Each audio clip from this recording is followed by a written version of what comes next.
రా నారాయణ రా. ఏదైనా తట్టుకోవచ్చు, కానీ నమ్మక భ్రంశం కాదు.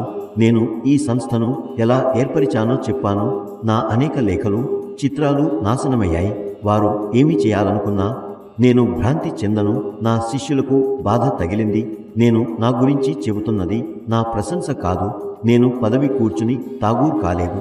తల్లి గర్భం నుండే ఠాగూర్గా వెలిశాను. నా లోపల ఆ వ్యక్తిత్వం ఉంది. ఆ స్వరంతోనే జన్మించాను. ఆ స్వరంలోనే నేను అందరినీ ఏకమవిస్తాను. జన్మతో ఈ స్వరం తోడుగా రావాలి.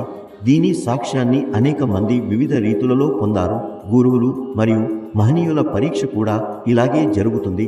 వారి చరిత్ర కూడా వారు నిజంగా గురువుగా మారగలరా లేదా అనే విషయాన్ని చూపుతుంది. నా గురువులు, పొరుగువారు, సంబంధులు మరియు స్నేహితులు నా సామర్థ్యం మరియు శక్తితో ఆకర్షితులయ్యారు.